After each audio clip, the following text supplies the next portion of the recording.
Good afternoon and welcome to BlackHat 2011. You're currently in the threat intelligence track. We have Alex and Julia from FireEye who will be discussing the Rustock Botnet.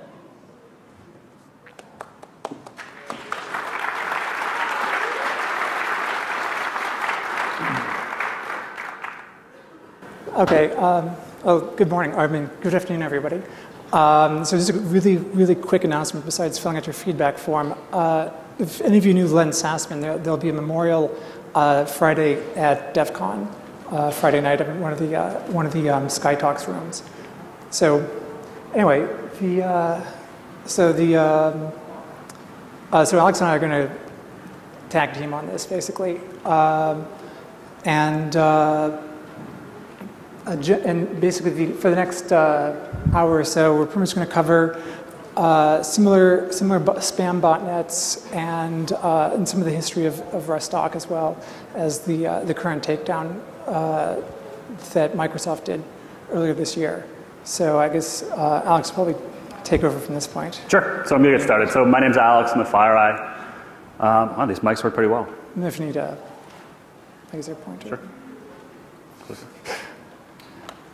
So all these people couldn't get into Kaminsky's talk? That's a little surprised. But yeah, so obviously not a marketing presentation, but I do want to talk real quickly about the way that people typically got infected with Rustock and with other bots that are kind of similar to it, and with some of the small intricacies that were built into Rustock to make each different step of the infection lifecycle work a little bit better. But I don't think it's really any surprise to anybody that people get infected either via the web or via email today. You know, there's certainly a small percentage of malware that comes in via USB stick or other infection means. But for the most part, you're getting infected through some sort of drive-by download or some sort of email attachment, right? It's attacking either the browser or the browser infrastructure, PDF, Flash, Office, QuickTime, RealPlayer, all the plugins that sit inside a browser that enterprises are very bad at patching, and home users are even worse. So because of that, that's what I've gone after. And then, once the exploit comes in, obviously, the only thing browser-based malware does, or the only thing exploits do in the realm of browser-based malware is download and run an executable. So it doesn't matter if it's a PDF exploit or a JavaScript exploit or a whatever. For the most part, the only thing the shellcode does is download and run an executable. And then once they have persistence on the system, they're going to beacon out to remote command and control. So that's the whole exploit lifecycle. So you probably think, okay, well, botnet takedowns aren't that hard, right? All you need to do is gather up all the malware for the same family, right? If you pick a DDoS bot, or you pick a spam bot, or you take a data stealer, if you have access to massive amounts of malware, which most AV companies, most security companies do, either from your customers or from a commercial source, you can gather up all the malware and then track down the command and control, and then take it down, right? Talk to people, say, hey, that's bad, you got to stop doing that, and the bot goes away, right? Well, that's kind of what I thought at one point. You think that, in general, people want to do the right thing, whether it's a domain registrar or registry, or maybe it's some sort of ISP or hosting center. If you're providing good data, they'll act on it.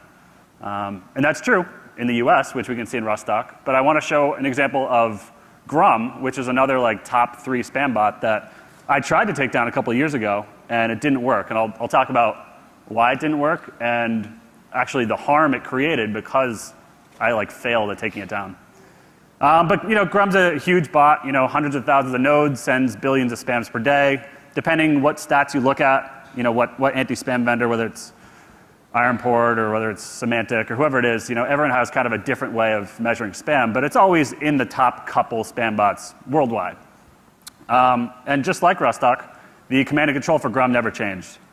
Well, why did we call it Grum? We called it Grum because the bad guys called it Grum, the criminal.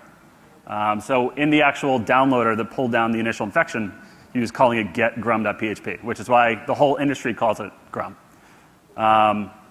Naming malware is always kind of interesting. Everyone has a different name, but in the case of this is pretty much what everybody calls it.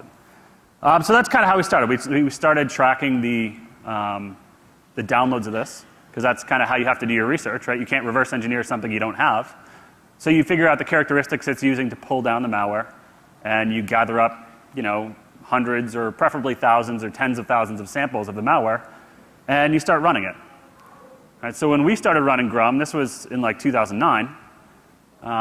Hopefully this is big enough. Yeah, we noticed that the vast majority of the command and control servers existed in 2 major net blocks.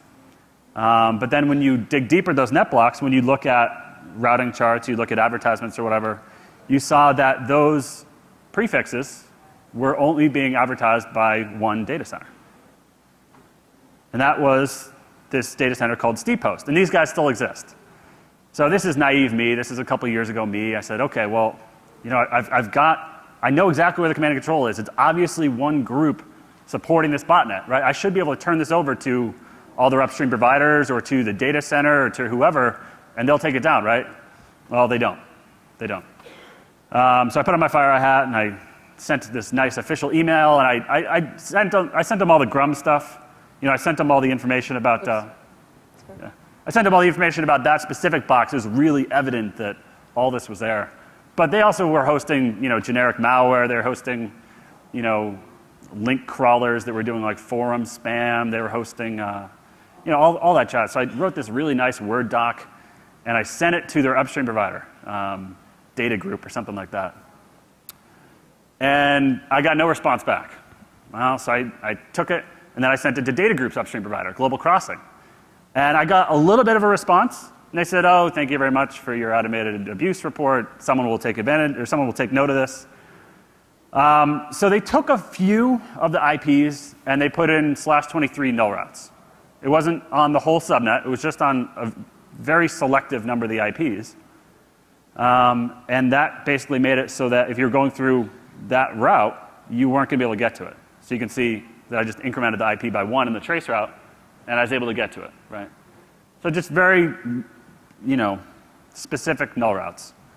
So what do the bad guys do? What does SteepHost do? Well, they say, OK, well, I'm going to get a backup provider so that if someone's null routing my connections. So before, this is what the connection looked like. All their traffic went through data group. And when a null route was being placed actually on Global Crossing to go through data group, they got a backup provider to just for a little bit of resiliency. And it kind of makes sense that they would want to do that anyway because you want to have a dual home network. But they weren't before. But with a little bit of pressure, it forced them to go and buy more connectivity. Was that good? No, not really. It really didn't have any operational effect in terms of overall spam on the internet. You know, the computers are still infected. It put them out of business for like maybe half an hour. But because these guys are like in a legitimate data center, they're in like, it's kind of like a peering point or like an internet exchange. They had access to all these other, you know, tier 1 or tier 2 internet providers, so they just buy transit from other people. And then worse than that, they started adding multiple levels of obfuscation to their command and control servers. So this is what the bot talked like at the time. It doesn't look like this anymore, and I'll get into that. But this is what the bot talked like at the time. When you connect and you knew what page to go to, it would give you this unique ID. And then this ID would be used as a key to do the obfuscation or like bad encryption for the command and control. But if you hit the command and control server directly, it would throw up this fake musician's friend website. And they were actually like iframing it to musician's friend. So they went back, SteepHost went back to their upstreams and said, oh yeah, you know, I guess the computers got compromised. I'm guessing what they said, right? I guess the computer got compromised, and you know, see, it's really a legitimate site. You know, it's not command and control. But at the same time, they were, you know, still an active CNC. And they did it with a bunch of the other CNCs. So this happened like hours after the null route. Like they were clearly watching exactly what was going on. And so this is a fake blog, but it's the same principle. If you connect the way the command and control expects to, you can still talk to it. But then a few weeks later, they got freaked a little bit. So they had used that old command and control structure that like gets spam ID, like very clear in the UI for a long time, like a year and a half. And they've actually subsequently sold off that code base, or at least shared it with someone else. So what they did is they changed their command and control structure. So now everyone who had written snort signatures for what the old bot looked like, those didn't work anymore. And they changed it to this like fairly innocuous looking UI, or URL rather.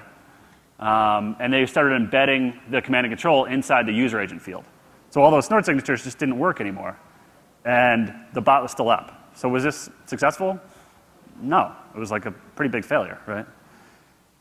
So that's all I'm showing here, is that now it's all embedded inside the user agent. And this is what it looks like today, right? It's still a top, pardon? Oh, yeah. Oh no, I guess not supposed to ask questions. You can ask questions if you feel like that. You can shout it out. I don't really care. But the command and control is now embedded inside the user agent. So it's not like particularly super sophisticated, but it was good enough to defeat all the standard mechanisms that people had put in place to detect that bot. You made a distinction between ISPs and companies outside the US. Ukraine, no, yeah, it's based in the Ukraine. I'll repeat the question. Oh yeah, so he had asked. I'd kind of made a distinction about, good ISPs and bad ISPs and good registrars and registries and bad ones. And in this case, I mean, it looks like they own a whole bunch of the infrastructure. So if you can fake being a legitimate data center, right? If you tell your upstream that, oh yeah, I'm a data center, I have lots of customers, you can kind of pass the buck and say, oh yeah, it wasn't me doing this bad stuff, it was one of my customers. Oh yeah, I'll go tell my customer to go clean it up because he had some vulnerable WordPress installation that led to him getting compromised. It's obviously actually the guy who owns the data center. Yeah, so then they changed up their obfuscation a little bit. So now if you wget, and again, I just did this like yesterday, if you wget the new command and control, it gives you a 404 back. But if you connect the way the bot expects, which has like the proper user agent and what the encryption key should be, then it sends you down the encrypted command and control. So it's a little naive to think that you can just collect all the data about the bot and then hand it off to the people who provide them access and have it do anything. It unfortunately isn't quite that easy. All right. So Julia's going to talk a little bit about some of the early Rustock stuff, and then I'll get back into it. All right. So Rustock was first named in about 2000 by Symantec. In the long tradition of no two antivirus companies ever calling a piece of malware by the same name, it was also known as Costrat and RK Rustock and some other stuff. Initially, it was a very different sort of bot at the time. It used RSC at the time, IRC for its CNC at the time, which is fairly common in 2006. And the CNCs were on the Russian Business Network, along with many other botnets at the time. It also just, rather than having its own SMTP engine, it just had a SOX proxy. And the CNC would literally just send through the SOX proxy on the victim machine to whatever CNC and stuff like that. It did some of the fairly old-fashioned rootkit type tricks. So it slowly evolved a bit. By about 2007, it switched to using HTTP for its CNC communications, and it switched to being a template-based spambot. So for template-based, basically doing your own SMTP through a proxy is rather slow and inefficient. So what the CNC does is it hands like a mail merge type template to the bot and a list of email addresses and says, send this email to this list of email addresses and fill in the blanks appropriately and stuff. So it's a lot more efficient because then you've got you've parallelized your sending by about 1 million fold or whatever the size of the botnet is at the time. Anyway, it was initially propagated via spam messages where there'd be some sensational subject line and click here for this news story about whatever crazy thing, and a lot of people would fall for it and it would basically run the program and install itself. There was also a number of drive-by exploit done as well, where you basically look at you end up in some web page, exploits your browser, shellcode downloads this executable, runs the installer. Fairly standard stuff. Around this time too, it was Rustock. A lot of the spam was sending out was also claiming to be from Microsoft as a very sort of advanced fee scams, where it's like, oh, we've won this prize from Microsoft. Send us all of your personal information so that we can send you this prize money. Kind of a thing. A lot of Viagra spam and so forth. And interestingly enough, Joe Stewart actually did this really great analysis of some of the penny stock scam that we're sending out at the time. It looks kind of like this. Anyway, you get this email, and Joe was like, who on earth would fall for this? So, but he actually went and looked at the stock price for this stock, and he found that this is basically when the spam campaign went out. Like literally, like the stock price like jumped, and even if I mean, like who would buy stock based on recommendation from a spam message? But it may just be that everybody kind of knows it's kind of shady, but they figured they could maybe they think they can get money out of it before the stock price drops or something. I know it's the greater fool theory, I guess, from stock trading or whatever. There was also, but also actually, Joe Stewart actually got his site DDoSed for a while because of this research that he published. The advanced fee Microsoft type things look like this. It's like your email is when you have 1 million Great British pounds and blah, blah, blah, typical 419 scam stuff. So so in 2008, after the infamous Russian business network had gone down, many of the CNCs were hosted at Intercage until it went down in September of 2008, and then after that, almost just about all of them were actually hosted at Mikolo, which was depeered in November of 2008, and that's another long story. There were several botnets like Srisby that were also hosted at Mikolo. It was like literally the entire AS range was nothing but CNC servers and like spam advertisement hosting and stuff like that.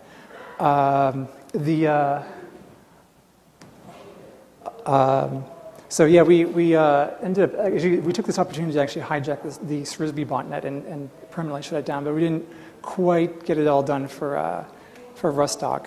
So we hijacked part of the Rustock CNCs during this period, and this is about where we plotted most of the incoming bots coming from at the time. So there's only partial data though, but right. So the idea is that when Mikolo was still up, all these bots, the backup mechanisms were kind of evolving. Some had static domain names built in. Some had these kind of first generation domain generation algorithms where they would generate a certain number of names based on the time, yeah, which is really popular now, but back then it wasn't.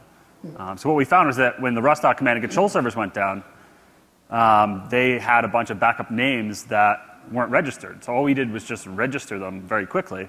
So we were able to get like a pretty brief insight into the bot. Yep. Yeah, and that's where the data from this is from. We did the similar trick for. Oh, what was the question? Red versus purple? I think it's the size of the. Actually, what did? Yeah. What was the CNC? Yeah. Okay, the red ones were CNCs. Okay, so yeah, I guess most of the hosting. Yeah, Mikolo was in San Jose at the time, and it's just been like some other data that was mixed in, but. So yeah, it was. So Rustock was using hard-coded IPs at the time, and some of the versions of Rustock actually did have a backup set of DNS names, but so a bunch of them didn't. However, on like Saturday, after the initial takedown, Mikolo, I guess, made use of their backup peering agreement with Telia in Sweden. And for about 12 hours, the IP block was routable again. And so the people operating Rustock took the opportunity to quickly push out an update to all of the bots that did still connect the IP range to point them to a new server in Russia. And anyway, 2009, more of the same. And just kind of sending more and more and more spam. I think it actually ended up being 2009 is when it finally hit being the majority of source of all spam on Earth. So you were actually going to mention on the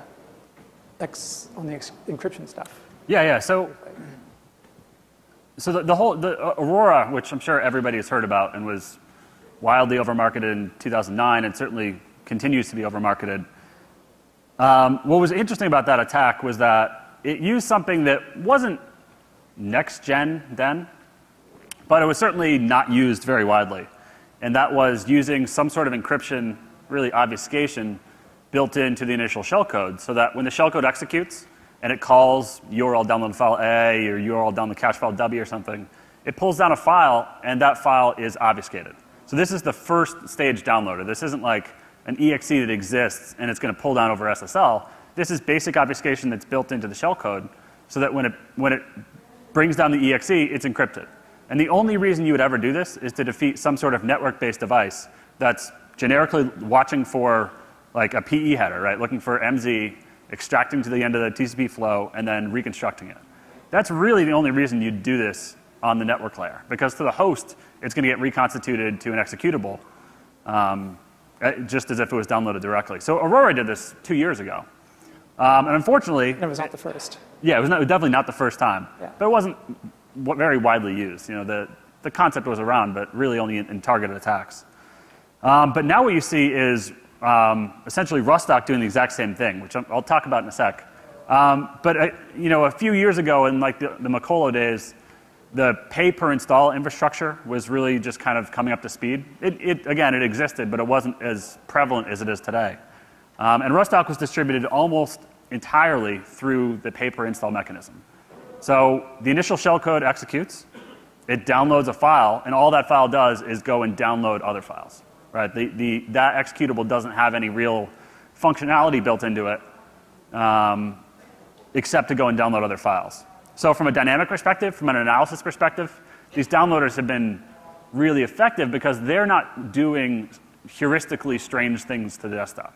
Right? When you pull down one of these downloaders, and there's obviously exceptions, but for the most part, they're not like hooking anything in kernel mode, they're not escalating privileges, they're not generating a whole bunch of outbound connections. All they're doing, they'll come with like a couple of URLs, sometimes a text file, and they'll just reach out and download things and run them. So that gives them a lot more flexibility because they can put 1,000 URLs into one of these things, and they only need one to get through. Right? So that's kind of how they're able to be so successful. And there have been a bunch of services that have popped up to support this. And there's whole teams of people that all they do is install software for other people. So GangstaBucks is down now. It's not around because it got too popular. So I pulled this off Brian Krebs' blog. But Chris Greer from UCB had also sent this to me after I'd posted something about Rustock on our corporate blog. And he said, oh yeah, well, all that Rustock stuff is being downloaded directly by Piptia, which is the downloader pushed out by GangstaBucks. Which we'd kind of known, but it's always nice to get third-party validation from people. But interestingly, when Rustock, when that downloader, when Piptia was downloading subsequent files, in the case of Rustock, it was downloading encrypted files. So it's not just interesting that it's downloading something encrypted, it's that not only was it downloading things that were encrypted, so in this case, Rustock was coming down as this password-protected RAR, which I'll talk about. It's that initial downloader had to know how to decrypt this, right? So a standalone executable, pulling down the encrypted piece, you have to know how to decrypt it, right? How to run it.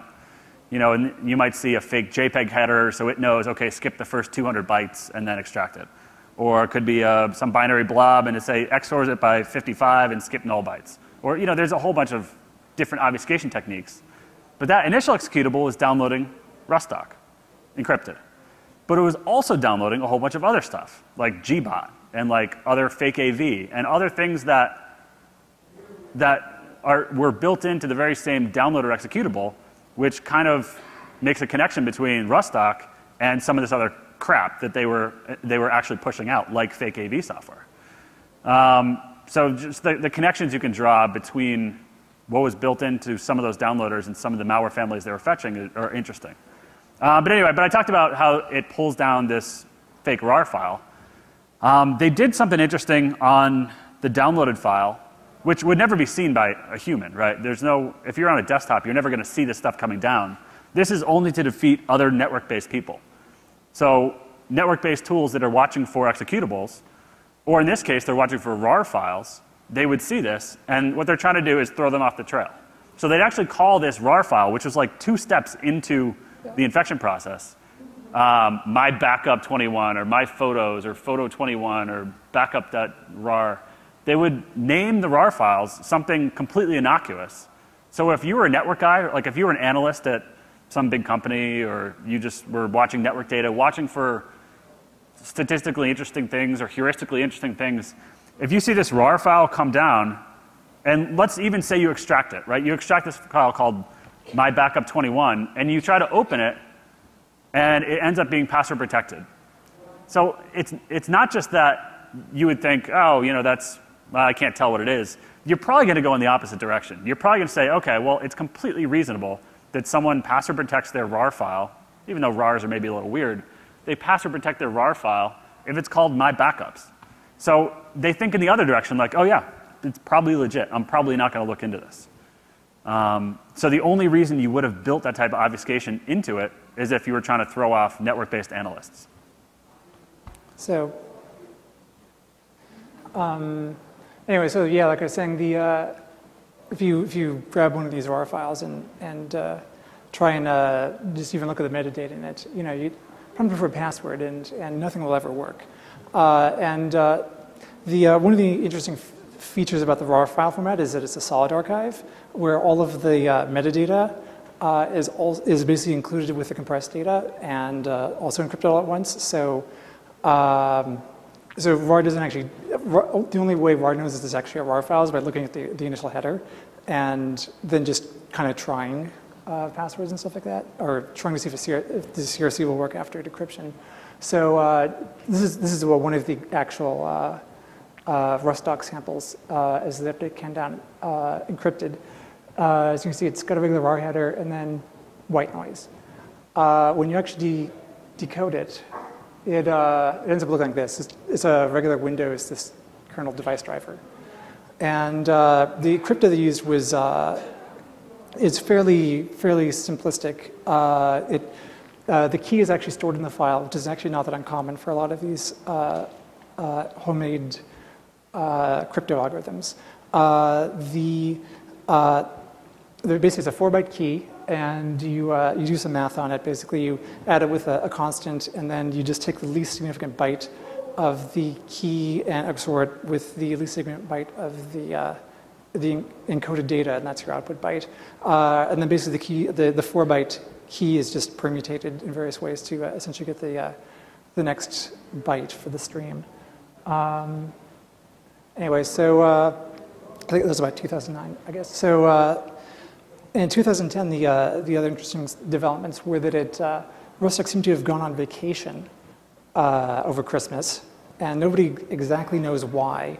There was a noticeable drop in spam back in October last year when spambot went down. That was basically the Canadian pharmacy affiliate program thing that was where Rustock got most of its money from, I guess, apparently. Was basically sending spam on behalf of that whole group and stuff like that. But it was the way that the affiliate thing worked was basically it was basically a way of contacting purveyors of imitation pharmaceuticals with operators of botnets and how to get money for spam campaigns or something like that. It was basically it's how the business side of this thing apparently works. Right. Yeah. Krebs had done a really interesting write-up about this. I talk about Krebs a lot, but he did an interesting write-up about this. You guys should all read, where he was analyzing not from a spam perspective, but from a back-end perspective of all these affiliate programs. Unfortunately, the affiliate programs, a lot of them compete with each other. So like bad guy A group wants to discredit bad guy B group so that they use one service over another. So they leak the database of one of the competitors to Krebs. They're like, oh yeah, here's a bunch of data, go and blog about it. And what he found was that the top 3 affiliates were all the same dude. So the top 3 money earners for Spambot, all use the same web money ID. And they were all the Rustock guy. So he would register multiple affiliate accounts and manage to be the top 1, 2, and 3 affiliate for these huge spam campaigns and just make boatloads of money. But he didn't want to be too big or else everyone would get pissed at him like, oh, who is that one username? So he would register multiple accounts on all these services and still be the top earners for all those different accounts. So it was pretty cool. Yeah. So anyway, so over Christmas, the botnet just stopped for a couple of days, about 9 days, or however many days that is, about 2 weeks or something, and nobody knows why. And last I heard, nobody has found out yet. So for all we know, the operators were abducted by aliens for 2 weeks. I don't know. But anyway, this is, if you look at the statistics, you can see the drop, like right over Christmas vacation. Yeah, Rustock's always had an interesting spam pattern that's a little bit different than all the other bots in that it's not like continually sending spam the way some of these things are. It sends like massive amounts of spam in spikes. So like one spam run, and it was because it is implemented at the kernel level, it was more efficient than a lot of bots. It was able to send a lot more spam. Similar to like Sprisby, which is another similar fairly sophisticated rootkit. It's able to send it much more efficiently at a much lower level, which is why you see those peaks, because it doesn't need to send it over time. It has enough bots that it can just pump out everything at once. And it's a little harder, too, for the anti-spam vendors to catch up if you send it all at once instead of over the course of a couple hours. Right. So anyway, other things that it started using over in the last 2 or 3 years was going to a random DNS name based off the current date type of backup mechanism. So the next time anyone tries to shut down all the CNCs, it would still be recoverable if you get the DNS names. Did a bit of encryption, not very well. The interesting thing about a lot of the CNCs, besides being a lot of the DNS being fastplex, is the A record would have the wrong IP address in it, or rather, it would have a transformed IP address. So if you ask, what is the IP address for holybible.com or whatever, and it'd send you back, oh, it's 1234, and then Rustock would take that and transform it to the actual IP address and connect to that with the appropriate headers being faked for it and so forth. Let's see, this one was this was like one of the main, this is like the main incoming DNS name for most of earlier this year. Yeah, so a lot of times this name would never exist. So it would do the lookup on like some other domain name, would get an IP address, and then would connect directly to this. But like for the most part, this domain name, if you were to look it up directly, never connected to anything. But what was interesting about the way they kind of changed their communications, and like you'll see this throughout the different steps of their infrastructure, they're trying to fool different types of people in the different ways they do obfuscation. So again, in this case, they're going after the network guys. If you're a network analyst and you're looking for statistically strange URLs or URI calls or maybe strange headers or user agents or something like that, they embedded a proper user agent. They had a full HTTP header instead of just like very small chunks that some people will, because you can get by with just like a get or a post and then a host header. So like that's all you need for HTTP to work. But if you look at what a browser has, it's like accept language, accept encoding, pragma, all that garbage. So they added that all in, even though they didn't really need it. And better than that, they actually made all their posts, all their connections, look like you were logging into a message board and posting to a thread. So they copied the format that you used for, it wasn't PHPBB, but it was one of those like popular PHP-based bulletin boards, and they embedded their command and control in those URLs. So again, they could have easily not done this. They could have done it on something that was easier for them, but they specifically did it this way to not just make people say, I can't tell if that's good or bad, but if you see this, you're like, oh, that's a message board post. That's obviously legitimate. So like you go in the other direction of thinking it's completely legit. So that's why they were able to stay around and be the biggest and baddest for so long. Anyway, so the other innovation around this time was they switched to a multi-tiered command and control structure, so that basically all the bot machines would talk to around March by about 96 CNCs, and then behind those, basically these are the ones everybody could see because it's what the bots are talking to and all the DNS points do. But behind that, there was some other set of CNC servers that was essentially sending instructions out to these, and these are not visible, so to speak, from this side of the world. And the other thing about this though is if you take down, is that if you're going to do a takedown, you need to like get this entire tier, or else if there's even one control server left, all of the bots can be updated because there'll still be one responding to it. And this kind of structure also lets the operators, essentially the command and control servers end up being very ephemeral, so that even if they go down, it's probably much easier, really easy for them to bring another one up, since there isn't really any smarts on this layer. And so yeah, if they do go down, they usually start doing the DNS name lookups. There was one static name and then a bunch of algorithmically generated ones. So other changes, it started using SSL for doing the SMTP around the end of 2009, and it stopped in 2010, probably, well, initially probably because a lot of heuristic spam classifiers will give an incoming message a higher score if it comes in transported over SSL. And then by early 2010, I guess they stopped doing that, possibly for performance reasons, because if you don't have to do the whole SSL handshake, it's probably a lot faster to pump out billions of emails. They also actually used, they'd actually go through Hotmail's web interface too if the user had credentials for it. The DNS was fast flux between a whole bunch of servers, like you say, and it also, to try and bypass a lot of heuristic spam classifiers, it would grab random strings off of Wikipedia through the random page interface. And if you look at some spam messages, it's basically, you can see how the forms kind of work. Is the from line is basically, you know, a 4-digit number with some other stuff at, you know, a bunch of DNS names probably pulled out of the recipient email list or something like that. Then the whatever plus the random text from Wikipedia. So sometimes it doesn't quite make any sense, you know, like that or whatever. But anyway, it's enough to like bypass a lot of simple classifiers, I guess, or at least keep the score low enough to sneak by. So by late last year, 2010, and early this year, all of the CNCs for Rustock were all but 2 of them were actually hosted within the United States, and the other 2 were hosted in Amsterdam.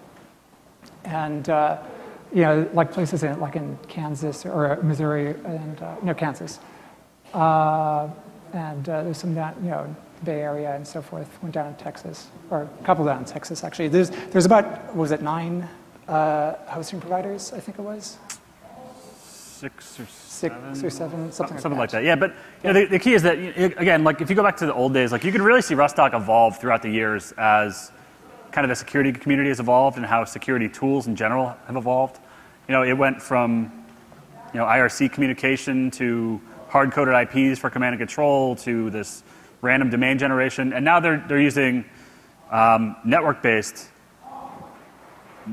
inferences they're building into the network communications to, again, throw people off the trail. So just like APT, like sophisticated malware did this a few years ago, now you're seeing it built into truly commodity malware, or malware that's not targeted and not advanced or whatever.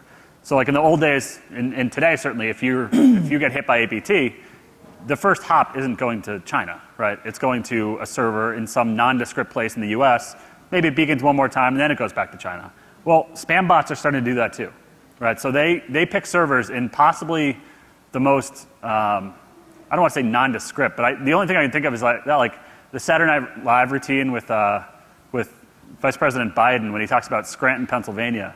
So they bought a bunch of servers in Scranton and used that as like a big command and control point. And they bought a bunch of servers in Kansas City. And they, like these places that there's nothing wrong with Scranton, Pennsylvania, but it's not just that it's not suspicious, it makes you think that it's completely legit. You know, if you see traffic going to Scranton, you're like, yeah, that's probably legit. Like what bad could possibly be going on there?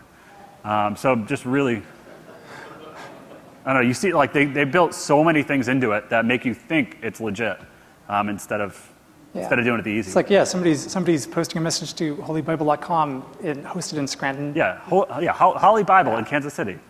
Seems legit, you know? So this is actually this slide skipping ahead a little bit. But this is, skipping ahead, Microsoft, this is actually where most of the victims were based on research that Microsoft did. So yeah, so the way they did this, we'll talk about the takedown obviously, but the way this was generated is Microsoft used a bunch of legal mechanisms, which we'll talk about, to seize certain domain names and then sinkhole the domains. So then they were able to see. Oh, this was actually before they did that, though. No, wasn't it? That's from the sinkhole. Oh, this was in the court filing. Oh, whatever. So in March, so Microsoft filed a bunch of court papers to basically get the U.S. federal marshals to go and physically seize all the Rustock CNC servers that were hosted within the U.S. And they I don't know precisely what they did in Amsterdam, but in any case, so. Yes, they did it simultaneously. This was all done like within an hour. Yeah, exactly. Yeah. So the Microsoft DCU guys, they have this whole department that's basically set up to like bring the hurt to bad guys.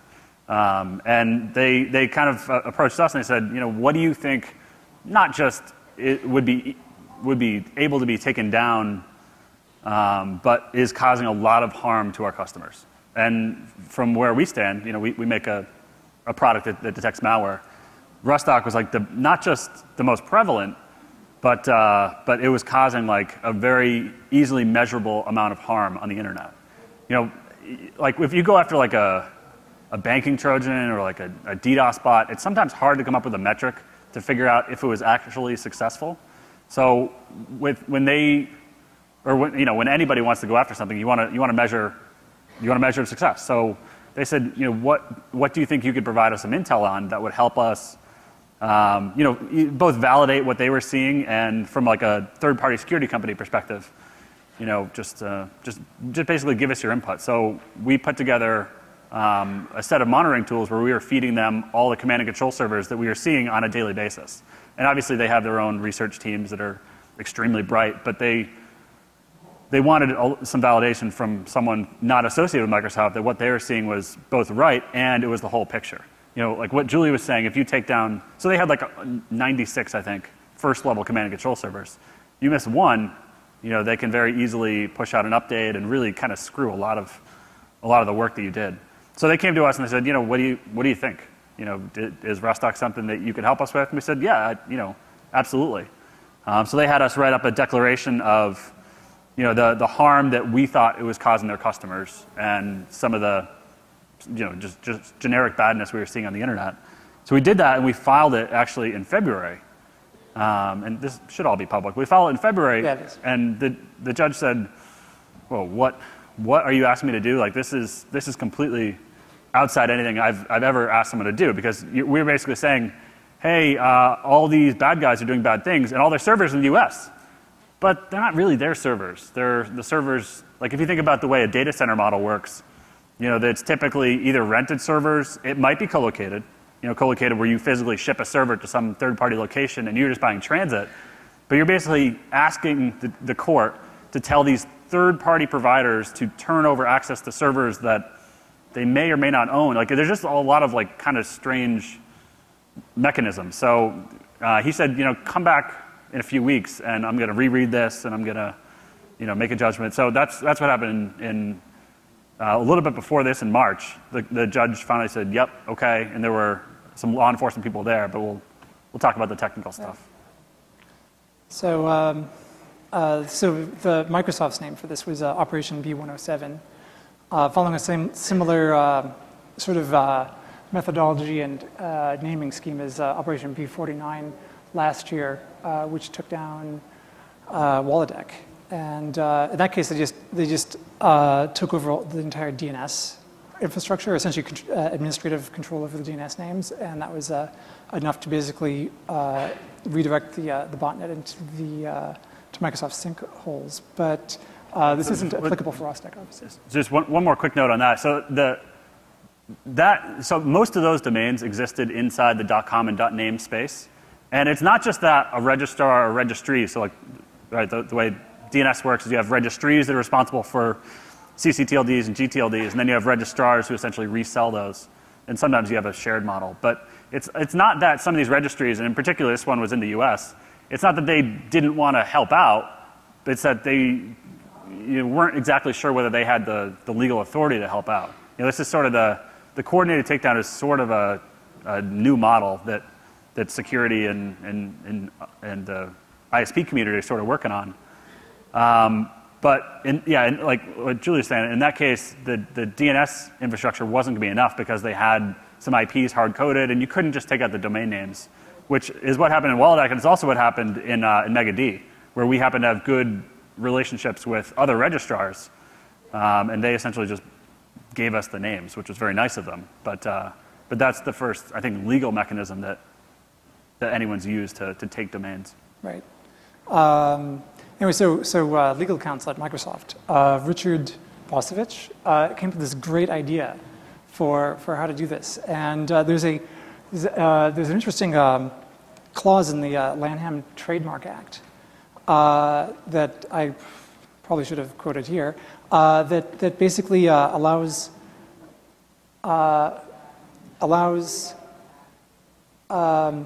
anyone who owns a trademark to seize counterfeit goods. And so basically the legal argument that was made was that these CNC servers had spam templates that claimed to be from Microsoft or from Pfizer selling Viagra or whatever, and that's trademark infringement.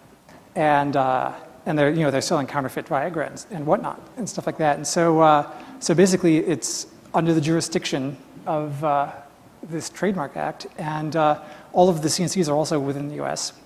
jurisdiction, so this still applies. And there was a lot of victims in the U.S. also, and so basically the jurisdictional requirements have been satisfied as well. The actual request that Microsoft made is kind of written like this. Basically, it says all your servers belong to us, kind of. Anyway, it's basically take over the whole thing so that the operators can't do anything else. So after they actually seized the hard drives, they did actually confirm that there are spam templates claiming to be from Microsoft and Pfizer on there. Not really surprising. These are the seized hard drives in question. Yeah, so it's not. So I do want to be clear because like some of the press got it wrong originally. They didn't seize the servers as like any sort of punitive damages. They were granted temporary access to the servers to get any sort of forensic detail that might exist on them so that they can go after the bad guy, right? And that's still ongoing. But certainly if a bad guy doesn't think, or he thinks his servers are pretty bulletproof, and these were up for like a year and a half, so there's a reasonable chance that he thought that he was pretty well protected, so he might have made a mistake, such as connecting directly to it, like SSHing right to the server, or leaving things on it, like leaving a code base, maybe he's compiling something, leaving code artifacts, leaving things inside the server side of the command and control that's never meant to be seen by a person. You never see that. So that was the idea in going after the hard drives. And then obviously just kind of a shot across the bow to the criminal himself. So.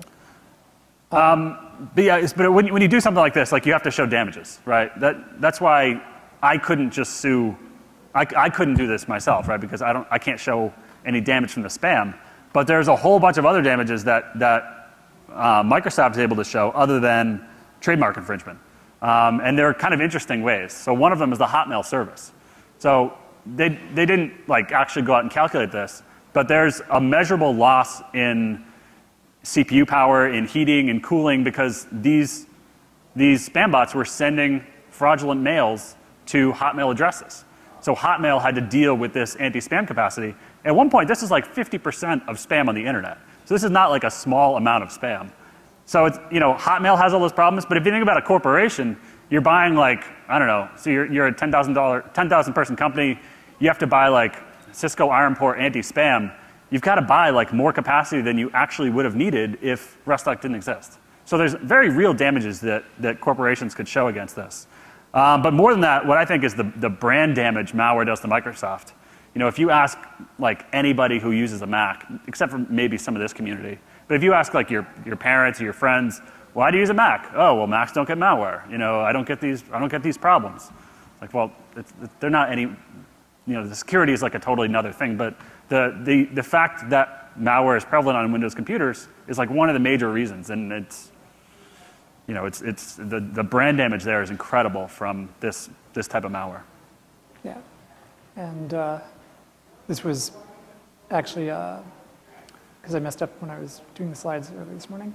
But the other uses for the CNCs was there was also Tor exit nodes on the CNCs, and there was also a number of attacks against servers in Russian IP space that were originating from the CNCs. Right. Yeah. So they're creating basically Tor bouncers on these command and control servers that they were using themselves as another means of misdirection, right? So that's something they can give to their upstream providers, that if something bad comes out of these servers, they say, oh no, I was just hosting Tor, it must have been someone else, it wasn't me.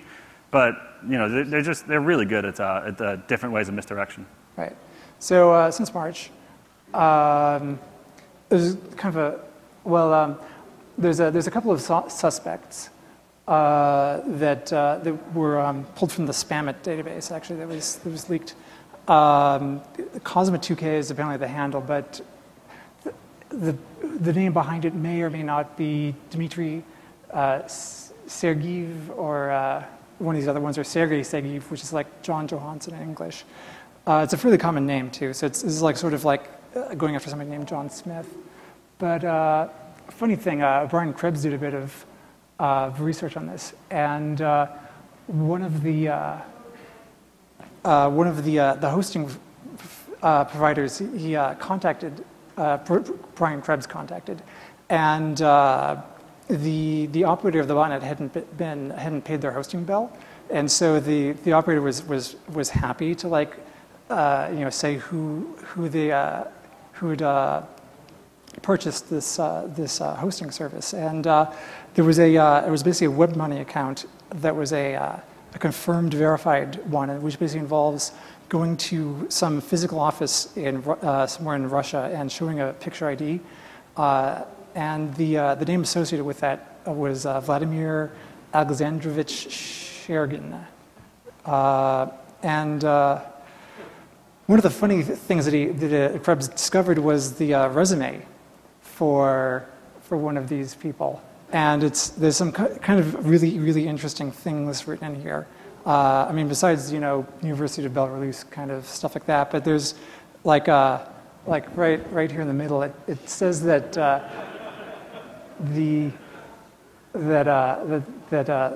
this person's an expert in the field of installations, whatever that means. Anyway. So let's see. Also, since March, Microsoft's been doing the due diligence to try and get a hold of the people whose property they seized. They've been running full-page advertisements. Well, they tried to email and ICQ like every means of contact with these alleged people that they could think of. So far, nobody's responded. But funny about that. But anyway, they've been running quarter-page advertisements in a couple of two newspapers, like in St. Petersburg and Moscow or something like that. The advertisement or the things here is basically saying, "Hey, we seized a bunch of servers and IP addresses. If they're yours, please contact us if you want them back or anything." This is the. People laugh, but like one of the big things that Microsoft's kind of like the man, this big, huge company. So you get all these like security naysayers who are like, oh yeah, well, what if they had actually, accidentally taken a server away from a good guy, or the bad guy was just using it? It's like, you do a lot of reconnaissance ahead of time so that you don't do that. And like these command and control servers, it's not like if you look at any big CNC, these things are controlling like 10,000 bots at once. Like you can't do that on a regular Joe Blow hosted platform. Right, they had like 100 servers that were full dedicated hardware. It was very apparent these were dedicated. These weren't shared servers. But obviously, no one complained that their stuff was accidentally taken down. It's just, if you're careful, it doesn't happen. Yeah, I find this quote hilarious. It's from the court update that no customers of the IP addresses in question or the domains in question have requested that the IP addresses and domains be reinstated. Because, anyway. So Anyway, so from Microsoft's sinkhole, the number of bots has actually been declining. Back in March when this was done, it was about 1.5 million, and now it's about half of that. So it's, I guess it's, well, 2 data points. It's hard to say if that's linear or exponential, but. Yeah, you know, measuring bots by source IP is like just a pretty bad way to do it, especially when you do it over more than the course of a couple of days. So if you get 1.6 million hits over a week, you know, it's pretty fair that it's around 1 million. Yeah, I can't remember if there may be a unique identifier in this case. I've forgotten. Not that we'd have. This one? The sinkhole would, but. Yeah. Anyway, similar techniques were used for core flood back in like May or June or whatever it was. Anyway, so so this is what global spam volumes look like. Yeah, so this is via the CBL guys who do a really good job of tracking bots based on handshakes of like the mail agent. Like they actually all have unique handshakes, kind of either based on time or based on headers.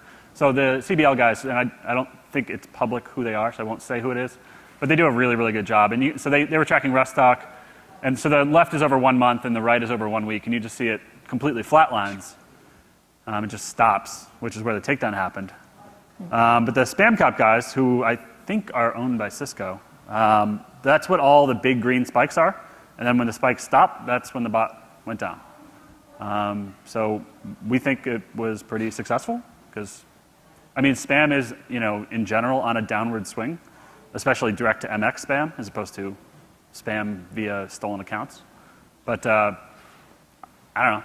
A lot of people say takedowns don't work, and I kind of showed at the beginning how you can screw it up if you don't really understand what's going on. But when you're working with the courts and registrars and registries and ISPs and companies that are willing to spend a ton of money on this, which I have to imagine Microsoft did. I worked with these guys for like a year.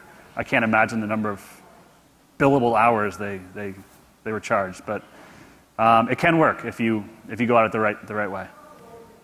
Right. So I guess shout outs to everybody. So basically a lot of people worked on this. Microsoft did the bulk of the work, I think. Actually. Yeah, I mean, the Microsoft guys obviously deserve all the credit. All we did was just provide them with the daily list of CNCs to help them validate their own internal research. Right. But they had a bunch of people write declarations on behalf of them. And we didn't even really talk about the Pfizer stuff. But Pat Ford, who at Pfizer, actually bought a bunch of the drugs. He got he got real credit cards and bought a bunch of the drugs and had them tested. And there was a 60 Minutes thing where Pfizer was highlighted, and there was any range from like a pretty good knockoff of the drug to just garbage, like just filler, to the wrong thing, like instead of getting, you know, Viagra, you get like blood pressure medicine, or you get Viagra mixed with penicillin, which is kind of like, you know, you might not. It's actually a pretty good marketing idea if you think about it. Yeah. So there's a really good 60 Minutes episode about that you should check out. But obviously, a lot of the earlier stuff, Julie had mentioned Joe Stewart did on and Brian Krebs. Everyone does a good job with this stuff. Yeah. And also as a footnote, and I forgot to mention earlier on the hosting within the US and Amsterdam is another possible reason is that the US and Amsterdam have very, very good network connectivity. And if you're, you know, continuously talking to about, 1.5 million machines, you need enough infrastructure to handle that much bandwidth. I was actually going to do the math and calculate about how much bandwidth that was actually needed, but I didn't do the math. Yeah, I mean, but try to imagine a corporate network that's 1.5 million computers. Like, except for like some sort of like DoD network, I don't know what would possibly have that many systems. Yeah. So, yeah. all right. Any questions? One? Okay.